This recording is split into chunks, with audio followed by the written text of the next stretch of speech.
Hi, I just wanted to say hello. I'm with my wife here. Lori. Yeah, and I'm Jonathan, and we are here with Autoimmune Secrets, sharing with you this life-saving resource so we can help make a better future, a better tomorrow, a life where people are not suffering with these conditions that they don't need to suffer with, and that they can turn these horrible symptoms around, this horrible experience, by using the tips, the tools, the strategies, the protocols that our experts outline and that we prove through all these amazing case studies of these beautiful people that have been so generous to share their lives with us. So we just want to encourage you to make that decision today. We've been so incredibly blessed by being exposed and being part of this community of health professionals that dedicate their lives to researching all of these things, and have come out, some of them have come out of their own health struggles and come out victorious, or have helped countless of people. And it's just amazing, and it's transformed our own lives to be part of this community. And we're inviting you to be part of this community. We're inviting you to take up the torch and light it up and share it and spread it. Expose these truths out into the community that will save lives. We are just ordinary folk that are just trying to spread this out to as many people as we possibly can. And you can be a part of that as well, just by sharing this information, just by popping it into a DVD player and being able to watch it and share it, give it as gifts. So much life-giving information, and you can be part of spreading the word, just as we have. So thank you so much for your consideration. That support allows us to keep going and making a difference in parts of the world that need a lot of help. The East African famine right now, we're seeing people on the brink of starvation, and they truly need that support. So that's why we've, as a family, my wife and I have made that commitment to stay working with these people as we have for the last 5 years, to continue. And we donate a large portion of what comes through the purchases of the silver and gold package of Autoimmune Secrets goes to this particular charity and some others that are very, very meaningful, doing wonderful things, saving lives, both in these countries and in our own lives. And we've definitely committed to those that have lost their lives because of starvation. Something as simple as being able to feed someone and change their life around. Those that have passed away, we've made it our mission to carry out and let their death not be in vain, and also just to continue to help those that are at the brink of dying because of starvation or because of malnourishment. We want to help them, and you can be a part of that as well. Yeah, so we just thank you for coming with us in a journey, and we're sharing something that's very important to us. We're here for you, we're here for what you're experiencing, and we've created this resource to be valuable to you, to be priceless, so you can have a tool that will change your lives, help to save the life of someone you love, help to save your health.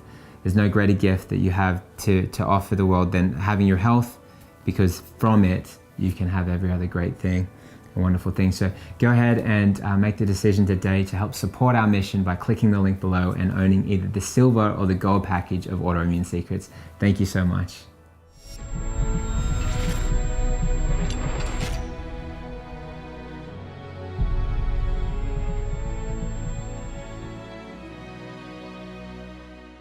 Welcome to Autoimmune Secrets. I'm your host, Jonathan Otto. Thank you so much for being here. Shows your commitment to your health, and I really value that. In episode 5, we learned about the complex communication system between the gut and the brain called the gut-brain connection. In this episode, we'll find out how gut problems can also contribute to weight gain. We'll explore how obesity can actually influence the development of disease. At 190 pounds of being 5 feet 5.5 inches tall, I was obese. I was wearing shirts now that look like tents that I could camp in. Show me.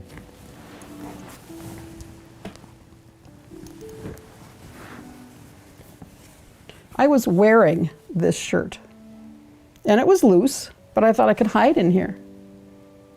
That's a big shirt. That's the size of a tent for a small child. Wow. You say it was loose, a little loose, or very loose? It wasn't very loose. It was a little loose. So that was a shirt. That was a normal shirt that you would wear? Yep, I've got another one. Please, yeah. I had a whole drawer full of them. I've gotten rid of most of them. Huh. I'm certified as a master scuba diver. I went all over the world scuba diving. Wow. So I collected shirts from wherever I went.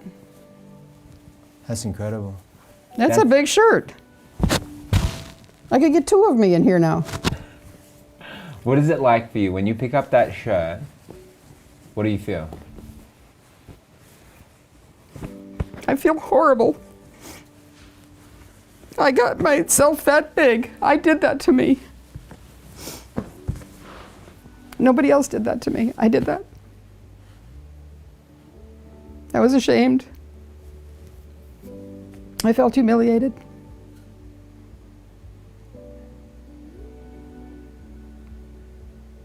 Why did you do it? You said you did that to yourself, and I feel bad for you saying that. But I'm curious, in looking back over your life and looking at yourself with compassion. I'm sure you learned to do it because you've looked after yourself. I'm sure you understand self-compassion and these things. But why do you think that you allowed yourself to do that to yourself? I was hiding. Yeah. I'd been through 3 bad marriages. Yeah. I was hiding. 3 bad marriages. And you were hiding from what? Probably another serious relationship. I had put all this insulation around me so I would stay safe. I had developed arthritis. I had developed prediabetes, even though I ate very healthy, I thought. And I had a knee replacement from the arthritis in 2014. And as a result of that, I evidently developed a huge yeast overgrowth. And so I finally had reached my limit with regular doctors because they were offering me appetite suppressants because I was so hungry at night, and gained 14 pounds in 9 months because I was so hungry. And I couldn't sleep because I was so hungry, and I was eating at midnight or 2. And I knew something was wrong.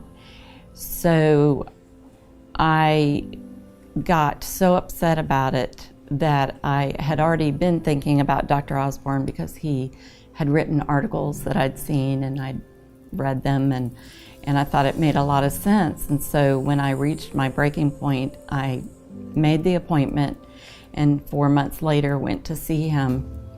And right away, he said, "You sound like a classic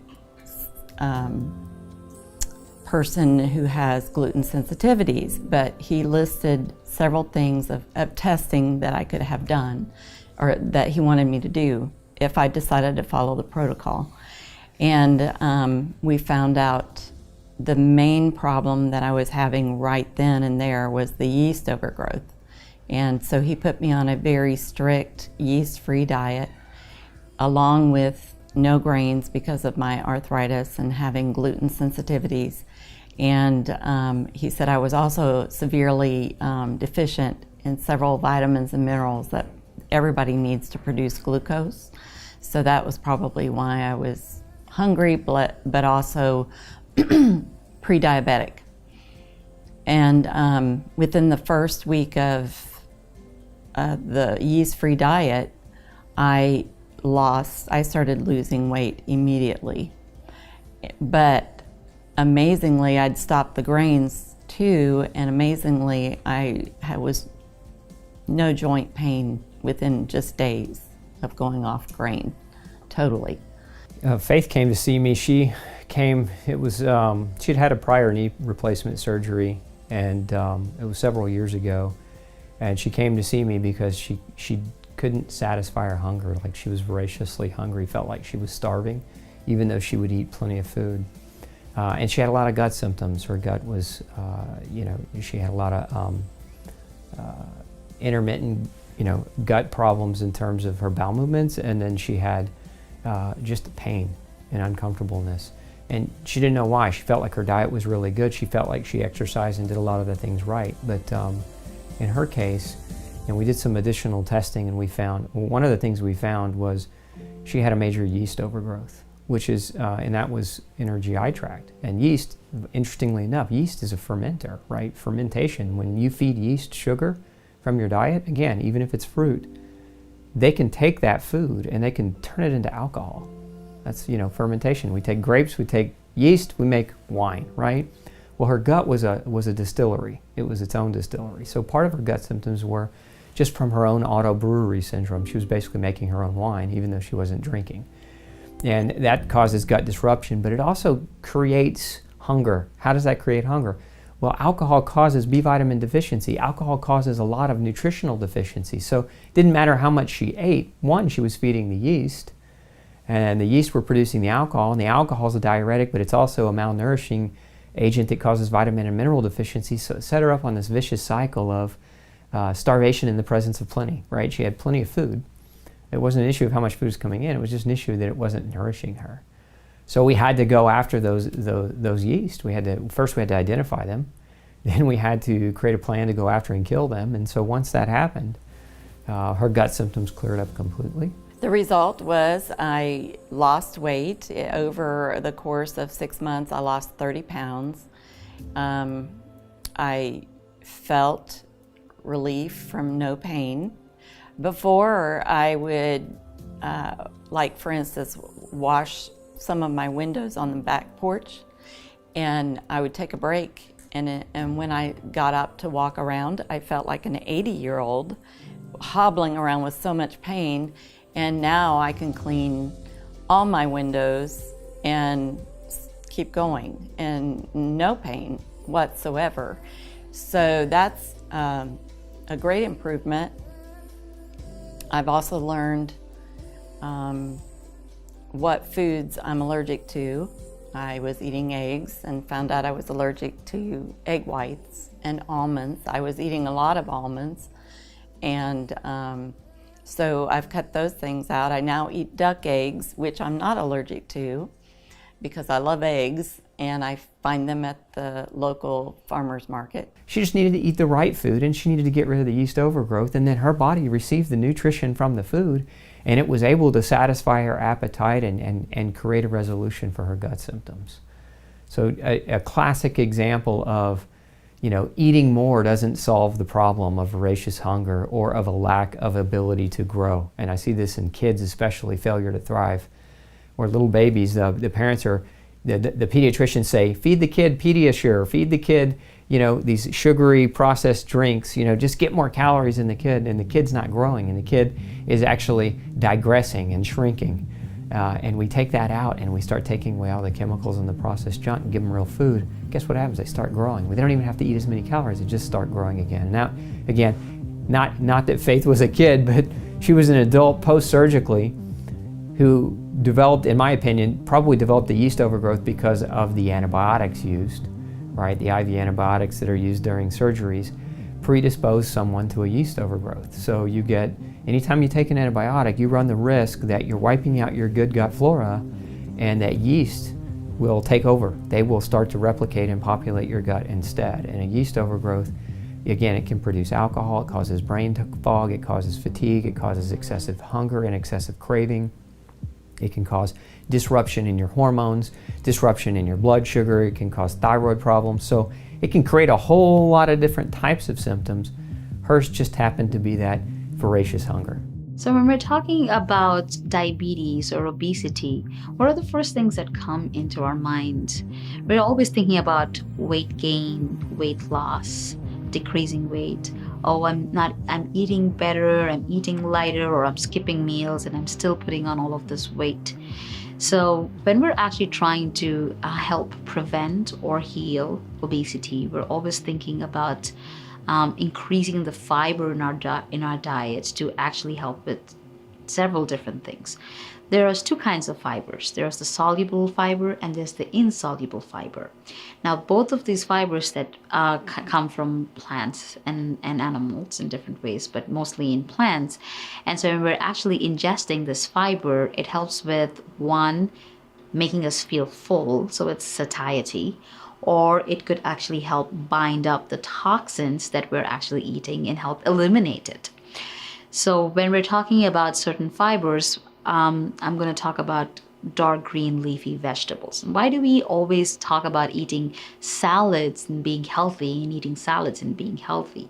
When we talk about salads, the normal salads, the common salads we get at a store or at a restaurant are mostly just like lettuce and tomatoes and beans, or they might throw in a few carrots or shred a beet or two. But there's so many other vegetables that we can actually eat. We can eat them either raw or we can eat them steamed. Like broccoli can be a vegetable that we actually eat raw, or we can eat it steamed. So both of those add different flavors to our diet and also increase satiety and fiber in our diet. So one of the greens, dandelion, actually we can either ingest both the greens, which is the leafy part of the plant, or the root. The root is usually roasted, and roasted dandelion is actually a bitter and is also a coffee substitute for all you coffee users. Dandelion is an excellent substitute for drinking coffee, so you're actually getting the roasted taste of coffee beans, but now you're getting different nutrients that you wouldn't even expect in having just coffee beans that are processed or coffee powder that is processed. So that being said, when we're eating the fiber of the plant, we're actually we actually do a lot of different things. One, we increase satiety in our body, we increase the fiber. So when you're eating all of this, it actually helps you eliminate toxins through your stool. And this could be done in several different ways. And by doing this, you're not only just using it for GI stability, you're actually using it as a liver detoxifier, you're using it as a blood cleanser, you're using it in helping eliminate toxins through your skin at the same time. So another thing that we could do while eating all of these fiber is to decrease triglycerides or cholesterol, or the LDL cholesterol, the VLDL cholesterol, the bad cholesterol as we put it. So when we're eating all of these fiber, it helps in decreasing cholesterol, and dandelion greens are one of the highest in having fiber that actually helps in decreasing triglycerides. It's also very rich in antioxidants, which is vitamin A and vitamin C, and all of these antioxidants which actually prevent free radical damage in our body when we're actually ingesting all of these antioxidants in our body. So it helps in healing the body, it helps in creating new cells, it helps with bone structure, it helps with skin structure, it helps with our vessels.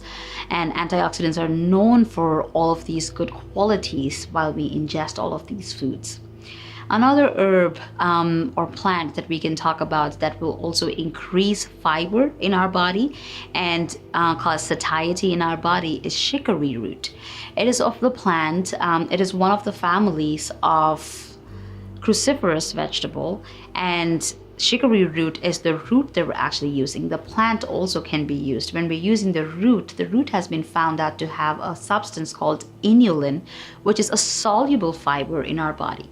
Inulin has several different uses for it. One of it is to decrease cholesterol in our body.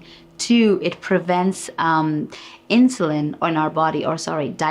in our body. Inulin and insulin should not be mixed. They're two different substances. One is a hormone and one is a soluble fiber.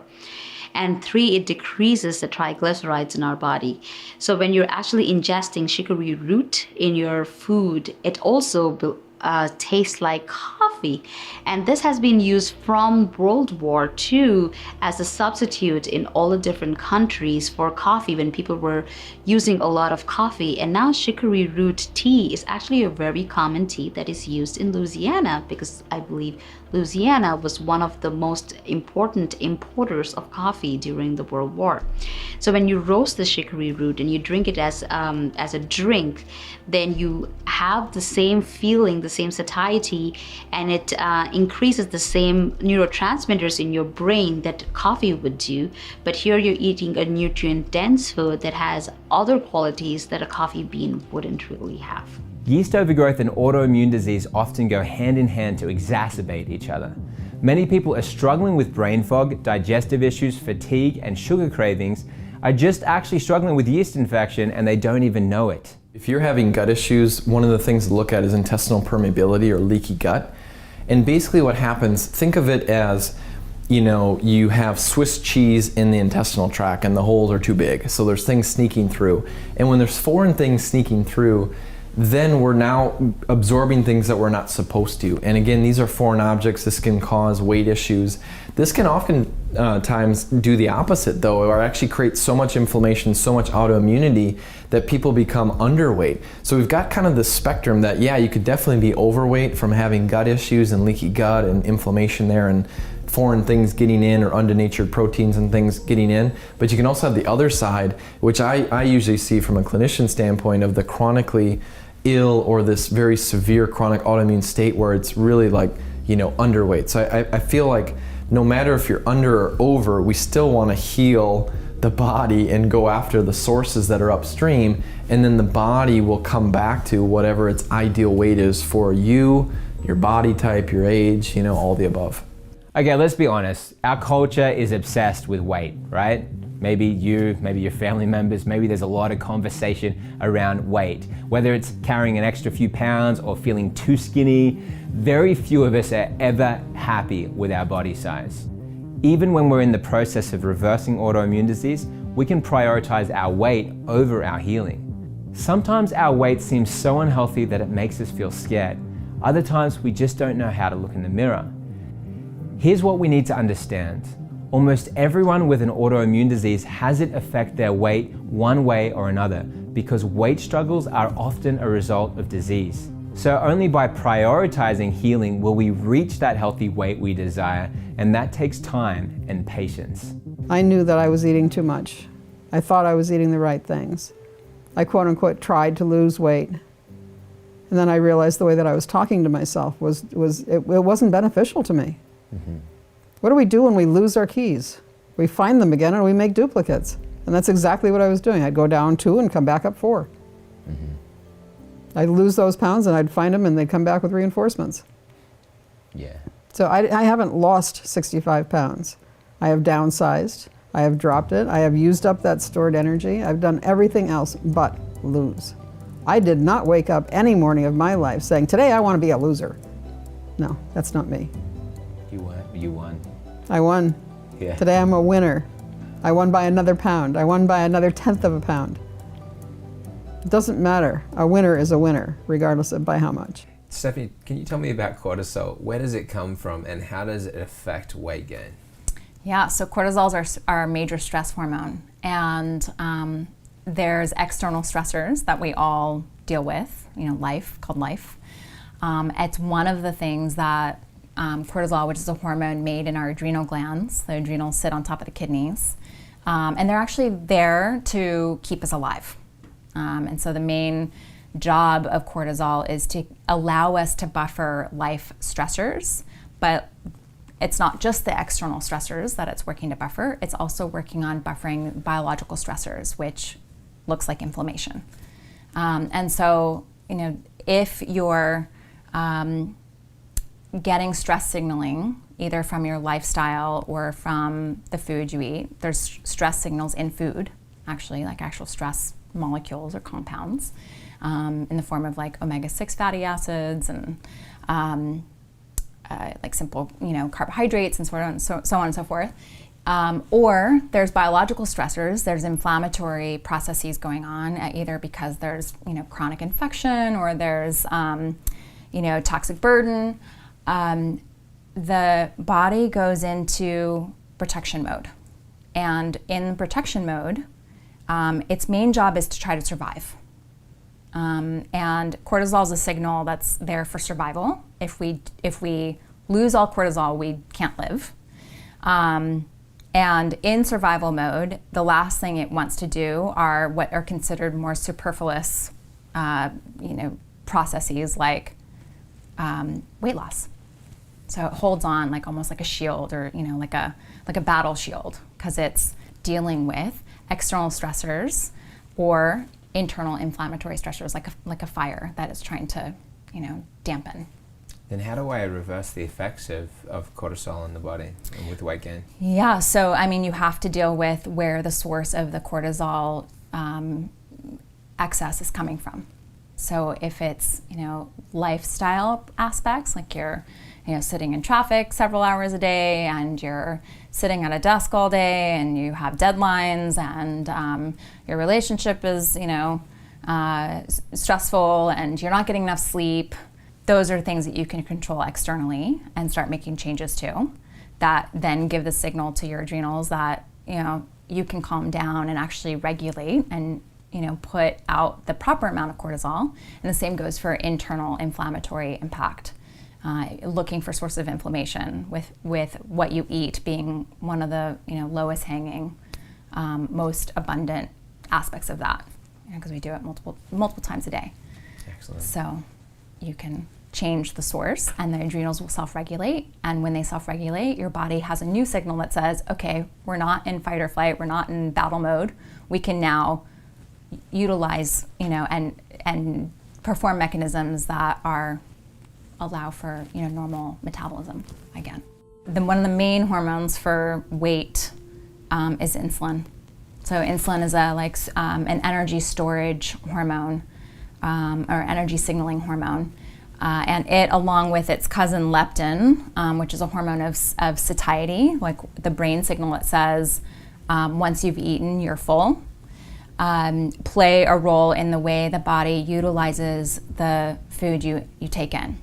If those signals are broken or downregulated, as opposed to eating and then utilizing that food for energy, the food instead goes into a storage form, and it ends up as accumulated weight and fat, and that all happens from metabolic dysregulation, like hormonal dysregulation, which is why also the efforts that people undertake in order to change the amount of food that they eat doesn't really change the hormonal signaling. You have to change the programming, you have to change the response. Our question is, does obesity play a role in the development of Alzheimer's? Well, the bottom line answer is yes. The route is not that obesity causes Alzheimer's. No, it doesn't. No, the processes that are going on that develop obesity in a person are similar processes that go on that cause Alzheimer's. Okay, and what that is, a lot of it comes back to blood sugar metabolism. In order to put on girth and become obese, you have to have a blood sugar disorder. Okay, there's no ifs, ands, or buts about it. Blood sugar metabolism has to be off in order for that to happen. Blood sugar is fuel. Okay, and if your body doesn't utilize that fuel, it will store it. Okay, and if it is in the process of just storing fuel, you're going to gain weight. Your girth is going to increase. Okay, well, if the cells, remember we talked about how those insulin receptor sites, if they're not working right and insulin isn't plugging into the cell and isn't opening the cell so the sugar can get into the cell and so the cell can utilize it, all that fuel gets backing up in the system and it has to be stored. Something has to be done with it. Okay, and one of the things your body will do to it is it will convert the sugar to triglycerides, and those triglycerides will be stored in your fat cells. That process is a similar process to the insulin resistance that's happening in the brain. So we have the same thing going on. So people that are obese will be more prone to Alzheimer's because of the insulin resistance component. Yeah, so the Alzheimer's dementia category is what they refer to as type 3 diabetes. So type 3 diabetes is diabetes of the brain, essentially. But there's other types of diabetes. There's type 1 diabetes, which is classically known to be an autoimmune in nature, where basically the islet cells get attacked, there's destruction, autoimmune attacking of the islet cells and production. There's type 2 diabetes, which is classically known as just being like, you're eating too much sugar, you have too high of glucose levels, but more recent research has actually shown that type 2 diabetes has an autoimmune component to it. That they're actually finding about 1 in 3 cases of type 2 diabetes are actually related to chemicals or toxins. And what they're saying is that these chemicals or toxins are actually damaging our insulin receptors, or they're occupying the insulin receptors so the body can't recognize it, and then that's what's actually triggering us to have type 2 diabetes. So a lot we're learning about it, but type 2 diabetes, 1 in 3 cases are autoimmune in nature. There's also other types like diabetes type 1.5 or LADA, LADA. That's latent autoimmune diabetes of adulthood. I believe that's what it stands for. That's autoimmune in nature. So we've got type 1, we've got type 1.5. Now we're finding that actually quite a decent amount of type 2 is actually autoimmune related as well. I've never had to really focus on weight a whole lot, but what I was noticing was that I was carrying my weight very differently, and I started having I've never carried weight in my stomach, and I noticed that I was really starting to carry weight in my stomach, and that I was having to work a lot harder to kind of maintain, and not sleeping well. Then my temptation would be to get up and drink a lot of coffee, but coffee upsets my system, and so then I wasn't feeling well, and I don't think I was eating. I don't eat a whole lot. And I eat a lot of soup, I drink a lot of smoothies. And Heather has said, Ariel, if I didn't have to eat, I wouldn't eat at all. And Heather said, Ariel, it's because you've been eating things that have made you feel bad. She said, you don't like food because you equate it with, and I think I do, at a really fundamental level, I think I equate food with feeling sick. I was told that the stomach weight piece had to do with adrenal issues that I was having.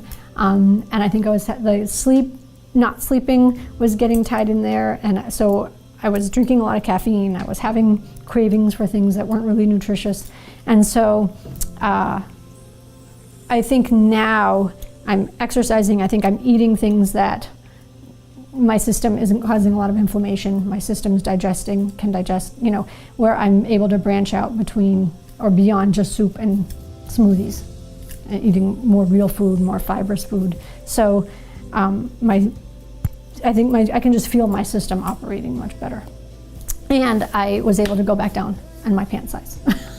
And so I got rid of all of the pants that I had bought, because now I'm back down to my original size. Now, when it comes to weight loss, Stephanie, I think a lot of people are trying to lose weight and really finding it super hard to do that. Mm-hmm. And I sense that there are hidden reasons why that is the way that it is for these people. What do you think? Do you believe that? And what do you think some of these reasons are? I do. The most obvious things, which are things that my patients come in with having already done, are with the foods they eat. So if it's not that, and they're eating a healthy diet, the more nuanced reasons that I have witnessed include what I would consider subclinical insulin resistance, for example. So as opposed to already being, diabetic or even pre-diabetic, they're inching towards that zone where their insulin receptors are downregulated, and they're not processing the foods that they eat in the way that their body can utilize. They're actually storing sugars in a sense as fat. So that's one of the major reasons. Second major reason I see is because of inflammation.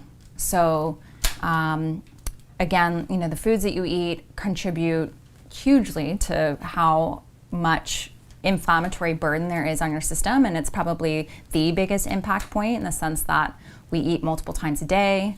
Food is information. It tells our system how to operate and how to organize itself.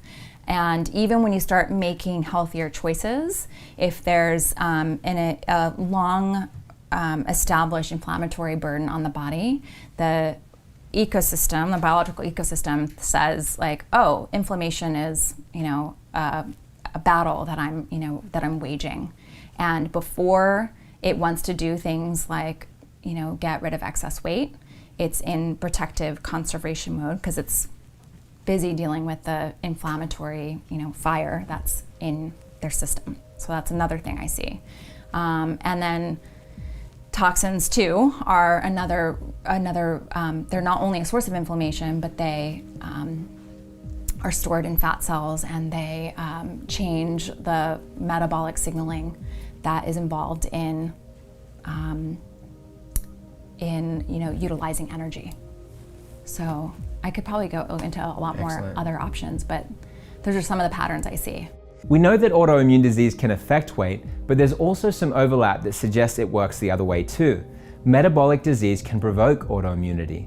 With new research, the distinction between autoimmune and metabolic diseases like obesity gets very blurry, which raises the important questions about how people should eat and manage those problems. The things that cause autoimmunity will also trigger weight gain, Jonathan. So that's an important thing to look at. And really in our modern day epidemic right now, heavy metal toxicity, chemical toxicity like pesticides, all these chemicals and toxins are what actually trigger autoimmunity, and then they also cause weight gain. So these toxins, when we're exposed to toxins, the body tries to process them. When it can't, it stores them in fat as a way to protect the body from the toxin or chemical attacking and damaging tissue, basically, or inflaming other tissue.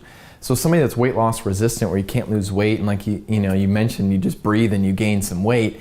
What happens is oftentimes you need to start with detoxification first. You need to start detoxing these chemicals out, and when there's no toxin inside the fat anymore, then oftentimes the body's like, what's the purpose of the fat here? Like, we have excess, let's get rid of it. So instead of counting calories and robbing Peter to pay Paul type of thing, and the dieting and all that stuff, a lot of times when we work on detoxification, then it'll allow the body to go to more of the ideal body weight. And then the upside of that too is the more toxins we remove, the autoimmunity of the body, like this autoimmune storm and this autoimmune reaction we're having, oftentimes decreases significantly. So Dr. J, are you saying that if somebody has a gut-related issue that's been caused by, say, environmental toxin, or if they're eating something that their body is extremely sensitive to, that it's inflammatory for them, that it's going to cause them to put on weight drastically? Yeah. Toxins are foreign substances. They cause inflammation. They get stored in fat cells, and that changes our metabolism. Like, our body literally changes its internal physiology to try to cope with the toxin. So the key source is eat a clean diet so you're not exposed to, the standard American diet of all this processed food toxins. Try to clean up your environment. You can never live in a bubble, but try to clean that environment up, reduce the toxin load. And the likelihood of you gaining weight from toxins is very unlikely. And if you already are overweight, having health issues, in the weight category and really struggling, consider detoxifying. It's been such a huge help for so many people. Fat cells don't just hang out in your body storing energy. They're metabolically active in their own right, and in particular, they control some powerful inflammatory messengers. Studies suggest that inflammatory signals from fat cells affect the immune response, which makes obese people more prone to developing autoimmune reactions. Part of putting on weight is often a protective response to that inundation of chemicals and metals. It needs to secure them somewhere so they're not going to disrupt the processes that we really need. And once they get into fat cells, or once they get deposited into bone or deposited into the liver and the kidneys, they're a lot harder to get rid of. So in my practice, I help people figure out where are those exposures coming from, test to see if they're actually getting into the body, and then how can we remove them to free up your body to start dumping the things that have built up. That's a wonderful approach. So instead of focusing on the fat itself, if you actually focused on what toxins that my body is having trouble dealing with are coming in, where are they coming in from, and then you start to eliminate your current exposures to toxins, your body breathes a sigh of relief. It says, okay, so now I can maybe start slowly but surely dealing with what's built up in me, and don't have quite such a burden of what's coming in every day all the time. And then it can start to slowly but surely release some of the chemicals and metals that have built up. And the weight can actually start to dissolve. So it's not the weight you need to focus on every time. Sometimes it's what is causing that weight to even be accumulating there in the first place. Obesogens in the research, the medical research, scientific research, are literally chemicals or metals that have been found to make the body put on weight. So there are too many to name here, but you can start to research what are the sources and how do they kind of change the hormone system? How do they move the body towards deposition of fat?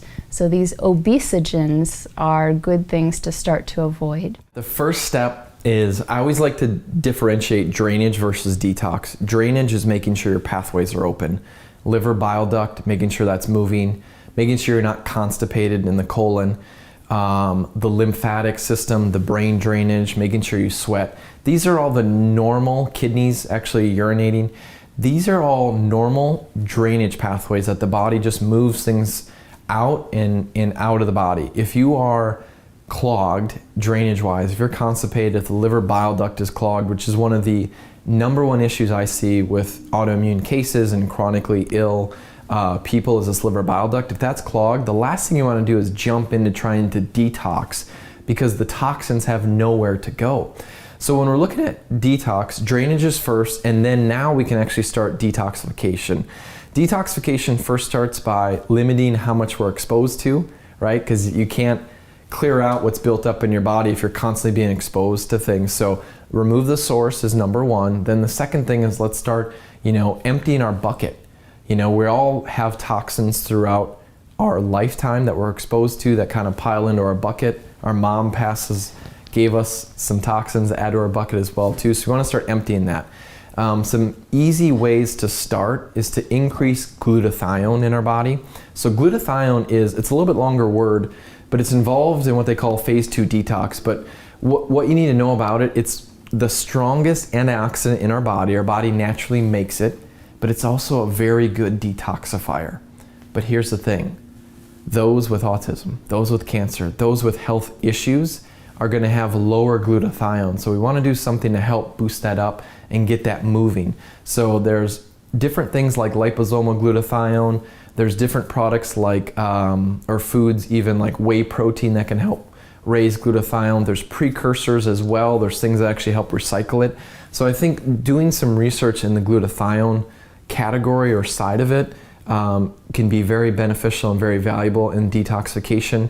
Also, if you have heavy metal toxicity, you can look at true chelators like, ALA, DMSA, EDTA, DMPS. These are not for the faint of heart, though. I always recommend working with a practitioner that understands true, heavy metal detoxification and what to do. But the cool thing right now, too, is that there's great science on humic acid and fulvic acid. And there's actually been ways that scientists have been able to modify it so that it doesn't grab on necessarily to like vitamins and nutrients, but it just grabs on to chemicals and toxins. And that's a great place to start, very gentle. So I like bioactive carbons. I love glutathione. Some other things to consider are maybe like a zeolite or even like a hydrolyzed clinoptilite fragment, which is like a fragment of a zeolite as well. So there's a lot of tools in detoxification, but glutathione is a great place to start. The bioactive carbons are a great place to start, and then you can start, removing things. Just don't do too intense off the bat, right? We want to make sure the body can handle it, and then you can just slowly increase. And as you want to dig deeper and go layers, we always recommend find a practitioner that can help, guide you, because detox, especially of heavy metals, can be a little complex. And then if something comes up, you want to know exactly what to do and how, and it can be a little scary when you're doing it on your own sometimes too. What do you see as being that secret for why people aren't losing the weight? Well, one of the secrets is actually undergoing a daily fast. That helps the body. But the best way of increasing your ketones is be on a plant-based diet and then not eat your evening meal. And a 15 to 17 hour fast a day dramatically improves the immune system. It improves brain health. It turns the neuroplasticity switches on, and it makes weight loss almost effortless. You can get down to your ideal weight, losing a pound or two a week, easily in that manner. We're a pretty healthy town, a pretty holistic town, and so many people think they eat great. For instance, recently I had a patient that said, well, I'm eating great, why am I pre-diabetic, why do I have inflammation, here are all the things I eat. All my friends wonder, like, how am I pre-diabetic with all this? And so we told her to do a sugar detox, and she had a miserable 3 days. And what that tells you is that she was actually eating a lot more sugar than she realized, and her body wasn't designed to operate off of fat at all. It was designed to operate off of sugar because that's the main source of calories that she was eating. So when you switch into a fat-burning metabolism, your body, your DNA has to wake up in order to actually use that fat as energy. Yes, your body can make the energy, but if it's not used to surviving off of it, you can go through a pretty nasty crash. So two of the foods that are most directly linked with excess weight are sugar and dairy products. As it happens, my family knows a bit about sugar and dairy products because my grandfather was the founder of the Baskin-Robbins ice cream company. And ice cream is fundamentally sugar and dairy with a lot of other flavorings and stuff added. My grandpa founded this company and it became the world's largest ice cream company. And my dad, John, grew up with an ice cream cone-shaped swimming pool in the backyard and 31 flavors of ice cream in the freezer. And he was groomed from early childhood to one day join in running the family company. But as he got a little older, he realized that ice cream was not contributing to health for humanity. And his own uncle, my grandpa's brother-in-law and business partner, Bert Baskin, died of heart disease at the age of 54. And my dad took a look at his uncle Bert, and he was one of the most successful entrepreneurs in American history, but he didn't have his health, and he lost his life. And my dad didn't want to spend his life selling a product that would contribute to more people like his uncle dying sooner than they needed to and leaving their wives widows and their kids fatherless. And he said, I want to contribute to health. So he ended up walking away from the ice cream cone-shaped swimming pool and any access to the family wealth to follow his own rocky road, as we say in our family. And he moved with my mom to a little island off the coast of Canada where they built a one-room log cabin and grew most of their own food and named their kid Ocean. That's me. And in time, my dad ended up becoming a best-selling author, writing books about food and health, like Diet for New America, which inspired millions of people to look at their food choices as a chance to make a difference in the world. The media had a lot of fun with the story. They called my dad the rebel without a cone. His own dad wound up in his early 70s suffering from serious weight issues, diabetes, heart problems. His doctor said he didn't have long to live unless he read this book. And they handed him a copy of my dad's book, Diet for New America, which my grandpa read, followed its advice, changed his diet, reduced his animal product consumption dramatically, ate a lot more vegetables and whole foods, gave up ice cream, gave up sugar, wound up losing 30 pounds, getting off all of his diabetes and high blood pressure medications. His golf game improved 7 strokes, and he added 20 more healthy years to his life. So we have seen in our family what can happen when we follow the standard American diet, perhaps with a double scoop of ice cream on top, and what can happen when we make a change. And I'm passionate about spreading this knowledge to as many people as possible. The thing that aggravates me so much in the food world right now is that we have a status quo that is sickening and killing hundreds of millions of people. And we know better. We know unequivocally how we could transform so many lives. We could make heart disease a thing of the past. We could cut rates of cancer by 50%. We could cut diabetes by 90% just by following simple, proven, known practices. And we see this modeled. I mean, we can look at where people in the world live the healthiest and longest lives. It's been called the Blue Zones by Dan Buettner. And they all have certain things in common. They're eating whole foods. They're eating a plant-based diet. They have strong social connections. They have lots of exercise built into their everyday lives.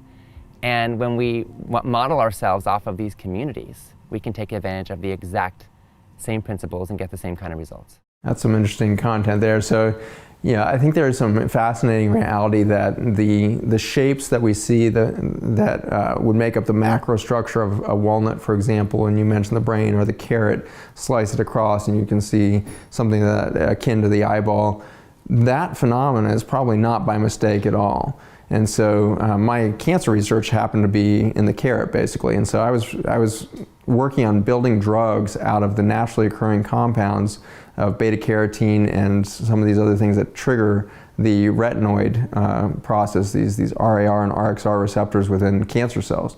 And so in that carrot, with the beta carotenes and everything else, you see this rich opportunity for nutrients and all this, but the resonance of those micronutrients, when you put them in an electromagnetic field and they shape the atomic space, which is 99.99% of any structure, are being shaped by the very nutrients that are in there. So manganese and selenium and some beta carotene in the same space are going to create a resonance field that's going to create a macrostructure that will do that. So it's not surprising that the beta carotene in a carrot resonates very strongly and looks maybe at the macro level a bit like an eye, because the eye is this rich space of beta carotenes and retinoids that could be coming from that food. And in the same thing that would shape the eye, it's being shaped literally by this extraordinary density of vibration because of the nutrients that are within the eyeball. So absolutely, I think we could find in the next 30, 40 years that you can very much trust the thing of like, you know, I've got kidney problems. That looks like a kidney. I wonder what that vegetable would do for me. You know,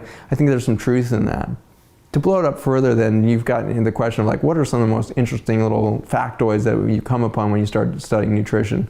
Again, a disclaimer, we don't know anything about nutrition at this micronutrient, macronutrient level that we always talk, because we always have the misperception that that food on our plate is somehow getting into the human body directly.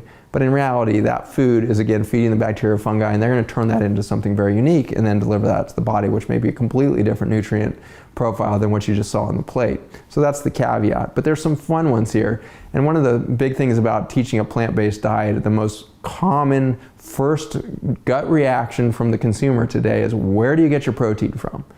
And it's extraordinary that we've been brainwashed by the meat industry to believe that the only place you get protein is from meat.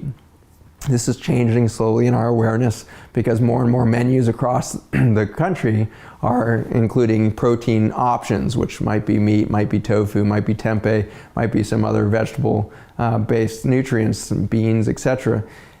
And so we're starting to broaden that, but it's important to realize that the vegetables are underlooked completely. And so my favorite one is the Brussels sprout. A Brussels sprout actually has more protein per calorie than steak does. And so it's an extraordinary density and beauty of the protein structures in a Brussels sprout, which is a fascinating cruciferous vegetable that are famous for being important in the management of autoimmune disease. But you should still do testing, ALA testing, Sage Medical testing, white blood cell testing, and we expose each white blood cell to the protein antigen. So we'll take 300 foods and we'll isolate the protein from raspberries or from egg or cheese, and we'll expose the white blood cell under the microscope, or in a culture counter it'll measure the size of the white blood cell if it expands and breaks apart. So we can actually see which foods are most compatible for that person.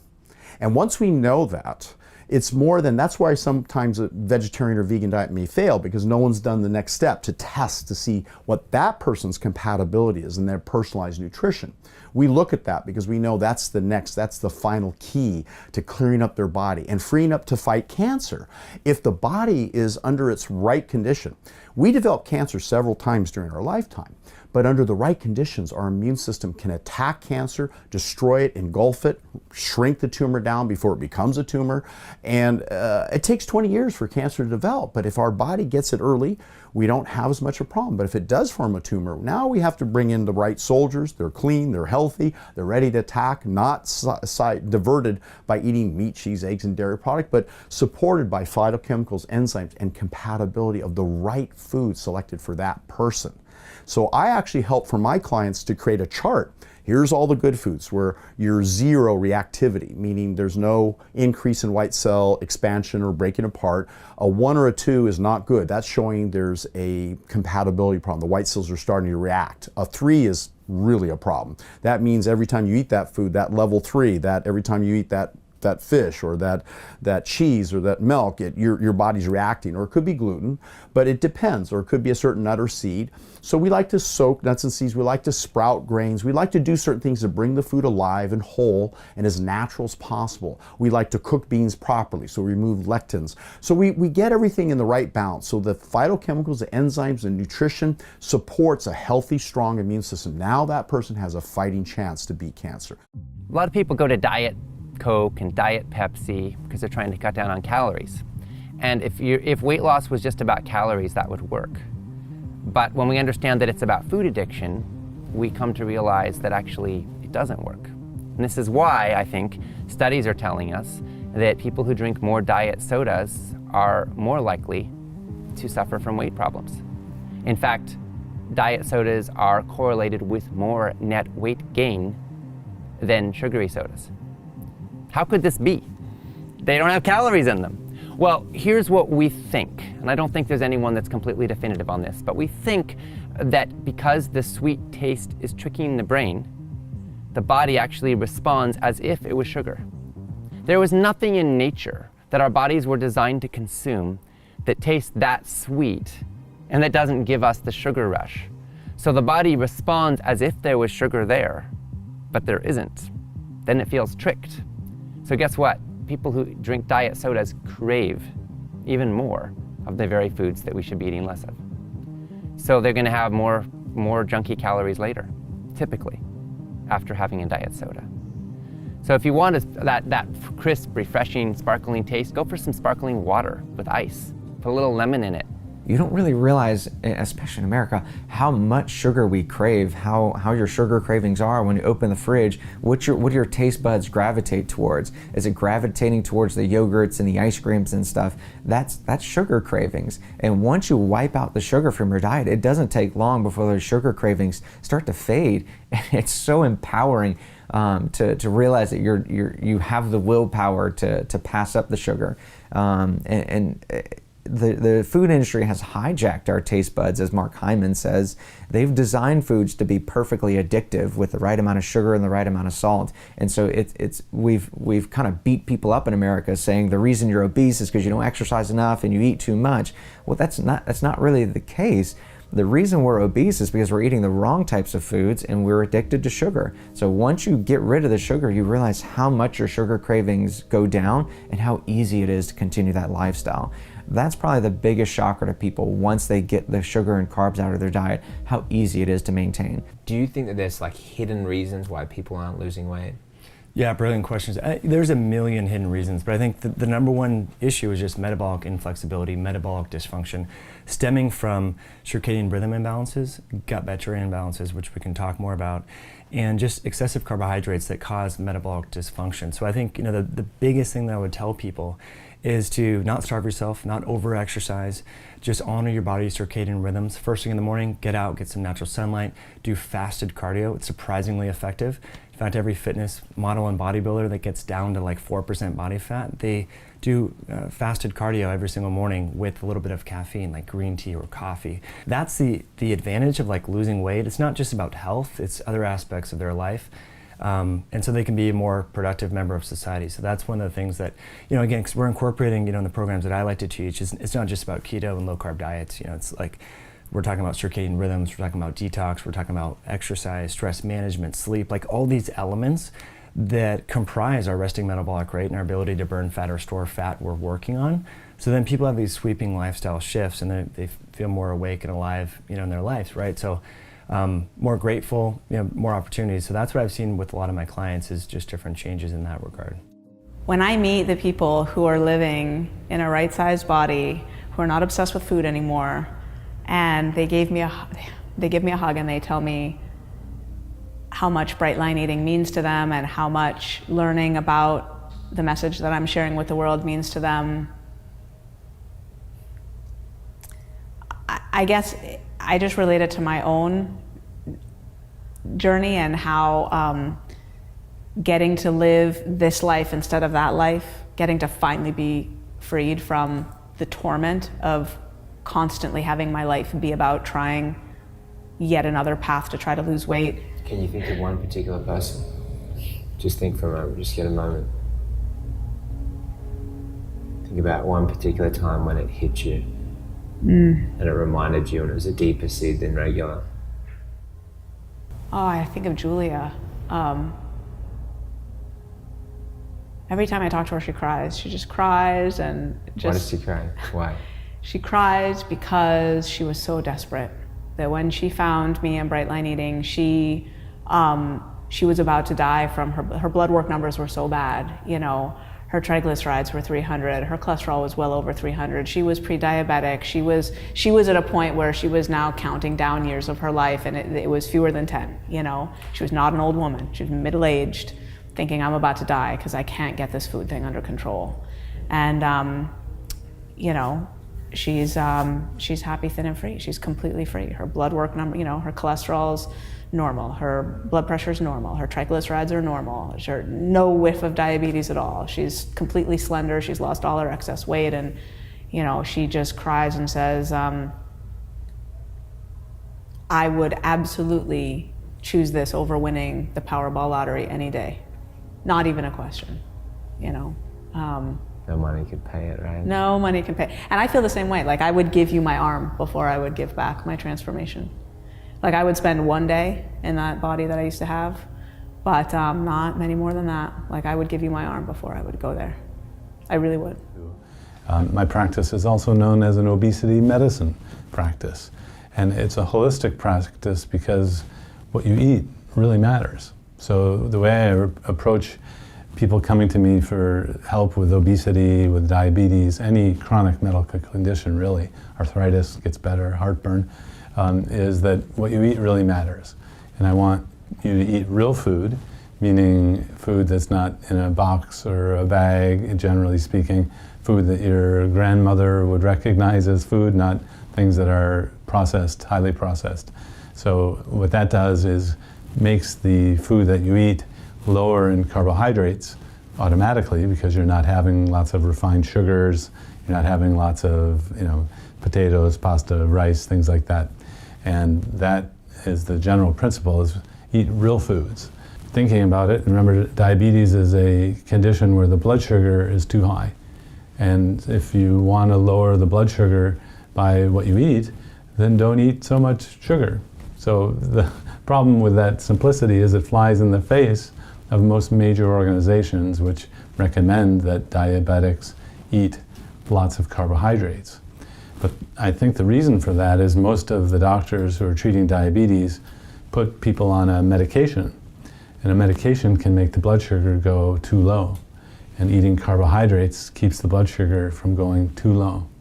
So in our approach, which involves the nutrition and the medical management, if we lower the carbohydrate, then we lower the medication that treats the diabetes at the same time. And you just want to be sure that you do it with a doctor or a practitioner who understands how to help you lower the medications. What breaks my heart is how many people are suffering right now with excess weight and with a society that blames people, shames people, even tortures people for that weight that they're carrying. I want to have compassion. I want to have compassion for everybody. You know, what you look like on the outside, of course it matters, but who you are on the inside is so much more important. That said, you know, when we carry excess weight, it's harder to get out of bed in the morning. It's harder to exercise. It's harder to have vitality and joy in life. And it does increase your odds of getting heart disease, cancer, diabetes, and so many other illnesses. So I do want to help people to break free. Now, let's look at the facts here. We have right now more than 105 million people in the United States alone who are on a diet, right at this moment. The weight loss industry is more than $100 billion a year. Do you know of any other place in the world, any other zone where people are spending this much money, having this much suffering, and trying this hard with so little result? Less than 1% of weight loss diets succeed long term. Less than 1%. That's like sending your kid off to college and there's a 1% graduation rate. So if that happens, do you blame your kid or do you blame the college? You know, people are blaming themselves. They feel ashamed. They think they're failing. They don't have willpower. They don't have motivation. I'll tell you what, we got plenty of willpower. We got plenty of motivation. What we don't have is the basic knowledge of why this weight is accumulating in the first place and what we can do to release it. So there's a few facts with weight loss. I mean, number one, obviously calories and exercise are huge factors. And there are 9 calories per gram of fat and 4 calories per gram of carbohydrate or protein. So more fat can tend to equate with more calories. And calories that are not burned as exercise can accumulate into fat on the body, of course. But there's a lot more to it than that. What we're learning is that there is a neuroscience to food addiction. And a lot of people do not actually have control over their food lives. So let me ask you, do you ever have cravings for foods that you know aren't good for you? Do you ever see a candy or sugary snack or a cake and feel, or ice cream, and feel some kind of insatiable desire to have it? Because most people do. And the reality is that some part of our brain is hooked. So a lot of people who are struggling with weight issues need to draw sharp, bright lines. Think of it like an addiction to certain foods. And I'll tell you what the most common foods are that are driving this addiction are sugar and flour products, because those are going into the body and functioning very much like a drug. Sugar can be more addictive than cocaine. And so we have so many people right now that are actually addicted, physiologically and psychologically, to foods that are not in their best interest. So, just like an alcoholic can't have one drink, you've got to draw a sharp line. The same, I think, is true around sugar and often around flour products. And when people draw a sharp line and are able to stay with it, it gets easier and easier to break free. We also need to look at animal products here, because there is a major correlation between consumption of animal products and excess weight. The average vegetarian is about 10 to 15 pounds lighter than the average meat eater. Now, there are plenty of vegetarians who are struggling with excess weight, don't get me wrong here. But in general, statistically, there is this trend. And one of the biggest reasons is that vegetarians are consuming more fiber, more plants, typically, and obviously less animal products, which tend to have high amounts of fat. And the fat itself, it's a higher, richer source of calories. So when we restrict that, then we have more opportunity to get our bodies functioning at optimal vitality and wellness. So animal products and sugar products and flour products are all associated with excess weight. And what I want to say to anybody who is, whether you have a few pounds here or there that you might not like, or whether you're struggling with serious weight challenges, or whether you know somebody who is, what I want to say is that freedom is possible. That you don't have to be on the diet treadmill, you don't have to be stuck in this addictive pull. You can break free. And of course, in this series, I hope you're learning how. So, by dropping the weight, we can reverse weight-related conditions like diabetes and heart disease. Even cancer risk can be reduced by addressing the weight issue. Now, I've seen transformations. I mean, my books are just littered with testimonies of people who you can call. I mean, you can go to their websites. Dr. Felicity Corbin Wheeler, I mean, we spoke in the early, just after 2000, after the turn of the millennium. She had late-stage pancreatic cancer. She went out to Dr. Brian Clement at the Hippocrates Center, ate the best food on God's earth, and completely cleared late-stage pancreatic cancer, which, by the way, was the disease that killed Steve Jobs and Patrick Swayze. I've seen countless people with cancer who are taking control over their lives and enjoying the process of regaining their health again. Dr. Thomas Lodi is famous for saying that he often gets 2 types of people who come to him with cancer. One who, and when he says to them, here's what you've got to do, you get one of 2 reactions. One is either, wow, what an opportunity, I'm going to transform myself, and the other is, oh, I've really got to start doing all of that. And his thing is, guess who's still alive 5 years later? It's the people who took it and ran with it. And it doesn't matter what it is, whether it's Parkinson's or MS or osteoporosis or, anything like this. There's a lady called Bernadette Bowen in Dublin, and she had breast cancer that was going away, coming back, going away, coming back. When she heard the message about simply eating according to species and not according to the food industry, and also doing some exercise and so a few other things, she completely reversed this. And now what does she do? She's getting the word out. Jessica Richards, she actually phoned me up just before I came out to Australia. We were doing a convention in the home counties on cancer. She phoned me up. She said, "Can I come and address your your convention? And I said, yeah. She gets up in front of these people and she says, look, I'm here. I'm living witness to you today that I'm still alive when I was told that I wasn't going to make it. I'm alive today because what I did is I assessed what the body needed to do. And it didn't make sense for me to poison my body. So she said, I basically trusted my senses, put the best food I could in my body, did some exercise, kept my thought life under control. And by the way, my oncologist, she said, has been monitoring me going through this whole process, and he's amazed as well. So cancer is directly related to the immune system. We've got basically two arms of the immune system. And the arms of the immune system need to be balanced. So think of it like a teeter-totter. We don't want one arm tipped more than the other. So the two arms, and these are the main ones, there's some more complexities to it, but there's Th1 immune system, and there's Th2. And then there's a bunch of chemokines and cytokines that are part of these arms per se. But Th1 is basically that immediate response of the immune system. So when there's a foreign invader, it goes in, it tags it, and then it also does cellular repair, or basically like cell cleanup. And then Th2 immune system comes in, and that's more longer term. So let's say that you get exposed to mercury. Mercury goes on the thyroid, the immune system's like, what is this foreign thing? It goes in to try to kill it. It can't kill mercury because it's an elemental element on the periodic table. It's not a living organism. And so the tissue around it starts being killed. That causes an autoimmunity of the thyroid.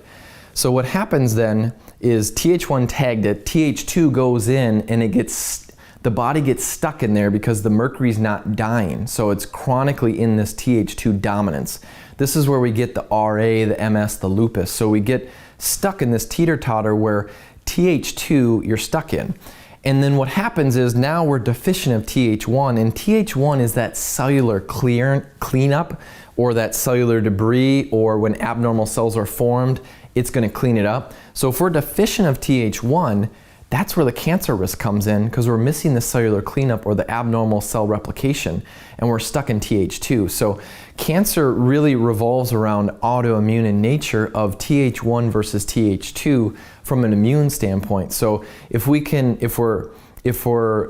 dealing with cancer and abnormal cell replication and stuck in Th2, then we want to do things to help boost Th1 and bring down or modulate Th2. Or obviously if we're stuck in Th1 dominance, then we want to balance that. But on the cancer side, it's usually Th1 suppression that then will put somebody at risk of cancer. I mean, your body was designed to heal. So when you support the body, remove what's interfering with it, our job, like from a clinician standpoint, is identify, okay, what's interfering with it, and let's work on removing it, and let's get out of the way. Let's let the body heal. So your job as a listener right now, taking all this information, whether it's for yourself or a family member, is to identify, okay, what's holding me back or what's holding them back, and how can we start naturally removing that and going after it to then let the body heal. And when it heals, there's life, there's health, there's happiness. And when things are inflamed and the body is not well, that's where disease and sickness, unhappiness really thrives. So let's focus on, again, identifying what's holding you back and how can we get you well and keep you well. That is always the goal. Keep moving forward. You've come this far on the journey of the Autoimmune Secrets docu-series with Jonathan Otto. Maintain the hope, keep moving forward, and you will get well and stay well. Hi, this is Jonathan, my wife. This is Lori. We are here to share with you about part of our mission in this world. Our mission is to alleviate suffering, right? Yeah, definitely. And I believe that there's no greater calling in life. I believe that you yourself are called to help end suffering in lives, in your own life, in the lives of people that you have influence with. And we definitely feel that calling very deeply in our soul, and I've felt it since ever I can remember, and I've shared that story with you. But my wife and I, we feel a commitment to helping people that are suffering because, there's a remembrance there for me with everything that I've gone through, the pain I felt. But then a lot of the pain that I've often felt is not situations that I technically could have empathy for. I've never starved before, but we're committed in Africa. But I think it's because personally because God links all of our hearts together and each other's problems become our problems in a very meaningful and beautiful way. And so we've taken up that banner and we're committed to helping to alleviate suffering. And we're waging our war against autoimmunity because it has attacked so many of our family and our friends. And there is such an emptiness in terms of what people understand about what they can do. Yes, for sure. There's such a lack of knowledge, and there's such an opportunity at the same time to learn this knowledge. And not only that, you're bettering your lives, you're helping others, and especially in a different part of the world where they can't help themselves. Yeah, so we just want to let you know that it's an important mission to us, and it's just beautiful. The last experience I had was just a matter of weeks ago. It was about around 6 weeks ago from now. I was with a group of people, internally displaced people, kind of like refugees, and they had been allotted some land, but most of them lacked tools and seeds, and we were able to supply these things. We do it through all these different regions, and this one particular woman, like, I didn't get to meet these people all the time because it's a lot of people, but this one woman, she's guided up and she's totally blind. I put my hands in front of her face and there's no recollection, she can't see anything. Yet I say, how are you able to be here and be walking around? She's like, I'm here, I memorize where I'm to walk, and I dodge the watermelons. She's planting watermelons, and she's a successful farmer. She's making just a couple of $100, like $100 to $200 a month, but that amount of money for her is able to put her child through computing studies. Her face lights up. She's just so happy. She has a future, and that just lights me up because I just love to see people doing what they love. And her response is incredible. How does it feel to be able, what was the question that you asked? Yeah, I said, how does it feel to be, to have done what you've done, putting your child through computing studies? And she said, it's hard to sleep at night when I think about where I got this money.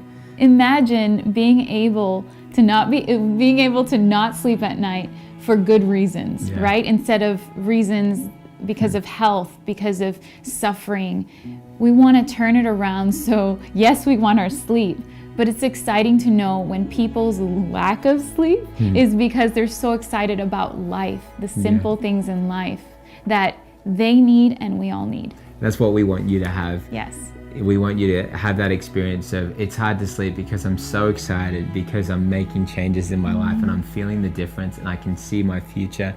We're just so thankful that you are here, that you have this gift in your hands, that you have this truth, and that it will set you free. Yes. And you are free. You have that. You're free indeed. Yeah, you are free, and that is the gift that you've been given, and we're just so grateful that we get to be a part of that. Yes. We love you. We care about you. Yes. We're glad that you've trusted in us, and we're here for you. And we just want to let you know that when you make the decision to support our mission by owning this series, you're supporting people around the world, and you're supporting a wonderful movement that is about putting an end to autoimmune disease. And we continue to go about this work and continue to create new resources, capture new stories, new insights as new developments will come out. They will be coming out over the next few months, over the next few years.